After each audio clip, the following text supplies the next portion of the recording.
Hey everybody, it's week 9. I'm going to talk to you about the week 8 articles and the assignment. I normally would have done this last week and broken down the articles, but I wanted to wait because I wanted to see how you all would understand and interpret Matthews, particularly. Sawhill, similar concepts, different style, not very complicated. So I'm going to complain, and then we'll get into the compare and contrast. Matthews did some what I think are disingenuous things by not defining terms, operating on extreme or unreasonable definitions of terms, thereby creating a straw man.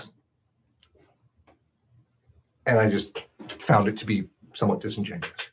Here's my pitch. He says equality of opportunity is a bad idea. What is equality of opportunity? He doesn't define it, though he gives us some idea of what he means. Right? So he talks about pure or perfect equality of opportunity. Why does he keep using the terms pure, perfect, true? Because he is subtly, or not so subtly, setting up a type of equality of opportunity that we don't actually practice. He says it would be insane and tyrannical and dystopian to create perfect equality across society where all the kids got the same food, love, education, exercise, right? So that we're all starting the race at the exact same starting line. The field is completely level. We don't do that. Nobody does that, or at least nobody in American society. Others have tried it. So he's already at the outset framed equality of opportunity in a way that's irrelevant. And so his argument against that is irrelevant to us. And so I take issue with that. I'll give you a definition of equality of opportunity. I'll give you two. One that I prefer, another one that is also in use. I think of equality of opportunity in the more libertarian meritocratic sense, which is to say, a good system will remove illegitimate barriers from people's pursuit of happiness, right? Your skin color, your sex does not determine whether or not you get to try. You might be poor. You might be weak. You might have a bunch of things stacked against you. I'm not going to do anything about that. I'm just not going to stop you from trying. That's one definition. There's another definition, which is a leveling of the playing field. You might be poor, you might be weak, you might have these things stacked against you, and then we will take steps to offset that. That's closer to what Matthews is saying, but he takes it so much further that it's like, no, dude, you're playing a word game and it's kind of dishonest. So you have those two different concepts of equality of opportunity. It's important, very important that when we have these types of discussions, you define those terms so that we understand what we are and are not talking about. So he creates this fake concept of dystopian equality, which of course is bad and crazy, and it would require a completely totalitarian involvement in the government in our lives. No thanks. And he's like, this is dumb. Of course it is. We all agree. It's also not in practice, so it doesn't matter. What does he then do? Well, then he starts to critique, and here's where he gets, reasonable. He critiques meritocracy, actually, and not equality of opportunity at all. He critiques meritocracy fairly because we all start out differently in life, and we all have different capabilities and different interests, different levels of motivation and energy, everything. And so there's no way that someone who starts out rich, attractive, healthy, strong, fast, and smart, right, their life is just going to be so wildly different than someone who starts out poor with a single parent, with drugs or violence in their life, or who knows what, and maybe a low IQ, maybe bad health, right? Like any of those, and all of those things will just create such disparity. There is no way in no world, no reality where we equalize those things.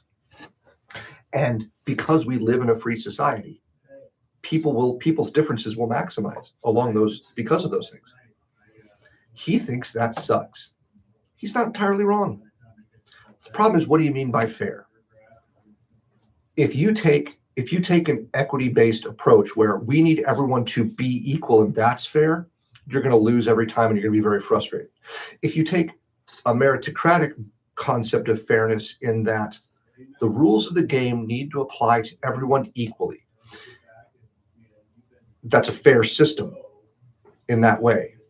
Equally applied rules. Some people will do very well, and sometimes by luck or by what you might consider illegitimate reasons, rich parents.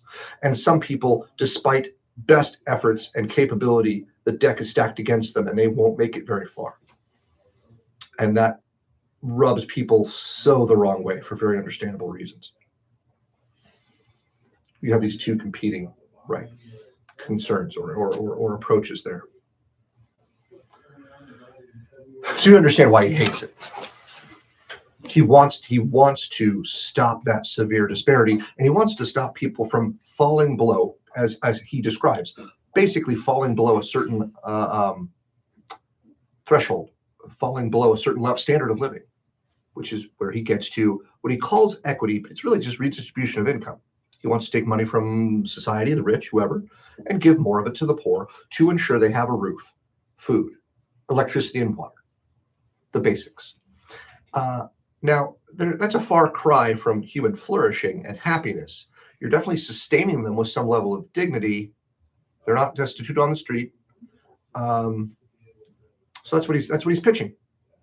And he describes it in lots of weird ways, and he plays word games. That bothers me. But his ultimate concern is legitimate. And what he's proposing is, while I don't particularly agree with it, quite commonplace. He shares that perspective with many, many reasonable people. Okay. Sawhill, quite similar, in fact, understands the exact same problems that Matthews understands. And she specifically talks about meritocracy, whereas he kind of plays around it. Meritocracy is insufficient if we are concerned about the well-being of all members in society. But meritocracy still is very good because it allows excellence to benefit society. And we have seen that firsthand in America. You critique it all you want. It's still a great system. Could it be improved? Sure. Yeah. So she says, yes, we still keep meritocracy. It's still good. People that are really awesome should be allowed to be awesome because we all benefit from it. John Rawls has written about this extensively. She borrows from him directly. She says something that Matthews would probably agree with, but he doesn't touch on. This is important. We need to mitigate inequality in the system, not for any sense of fairness, depending on how you define it. It's because if equality ramps up too much, it destabilizes the entire system. Think if you and I, our whole class, and our entire section of American society, we're struggling, we're suffering. It's inflation, it's laws. I mean, the whole list of things could stack up against us, and we are just browbeat with our inability to make any headway to improve our lives, right?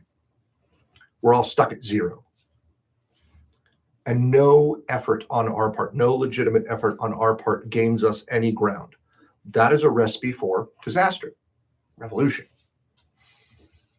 Sawhill says that's bad. And revolution is kind of bad because a lot of people die and suffer under it. So it's better to solve the problems so that the revolution isn't necessary, right? If King George had done things differently and capitulated and said, you know what, colonists, you're right, this is unreasonable, there never would have been a revolution. I don't know what we'd be today, right? But the revolution happened because they said, this sucks, this is unfair, you cannot do this to us, we cannot live like this. And the king said, take a hike. And so the revolution happened, and lots of people died, and it was very chaotic. And something awesome came out of it with some, evil and 3/5 compromise and slavery and other stuff. So here we are today. And if you want the system to survive, it needs to be legitimate and fair so that people can participate in it and benefit from participating in the social political economy. That's her concern. It's more of a conservative approach. It's very good to think about. It's not just about human suffering. Human suffering is bad. But her approach also addresses that. Specifically, she wants to focus on education and family. Why? Well, because The data suggests those are the two most impactful things that influence a person's success in life. It's important to point out at this stage that both Sawhill and Matthews are all about the government getting super involved. I don't love that, but that's where they're both at. So that's where we're at. She wants the government to instill policies, redistribute wealth towards specific ends, stabilizing families. Two-parent families are better. The data is very clear. More time, more money, multiple perspectives, multiple people having energy in the kid's life. Two parents are just more stable for a kid than one. So you stabilize families in that way. And so maybe you give benefits to being married, maybe more than we have now, because I think you get benefits for being married. And then maybe for each kid, you get more of an earned income tax credit, more money back to help facilitate the kids' life, education, food, nutrition. That can also take pressure off the parents. Maybe they have to work 2 jobs. One of them can stay home with the kid. Daycare is very expensive. But she also suggests maybe we facilitate or subsidize daycare. Honestly, between the two, it'd be better off if a parent could stay home with the kids than sending them off to daycare, but that's a different conversation. So she's trying to find ways to create stability for children so they can grow up to be healthy, well-adjusted participants in society. In theory, I support it. The other one is education. Now, again, our government's involvement in education has not been great. But let's say hypothetically that it would be effective. Well, then you've got money going to stabilize families, money going to ensure that kids get better educations. And it's not a band-aid of just sharing money. It's creating the circumstances under which more stable, capable citizens are produced, which alleviates suffering. So anyway, those are their two perspectives, and their goals are similar, and there's a lot they probably agree on. Though they frame it quite differently, and I'm pretty sure politically and philosophically they come from quite different directions. Yeah. Now I'm going to stop. I'm going to let you go. This is enough. We'll be talking again soon.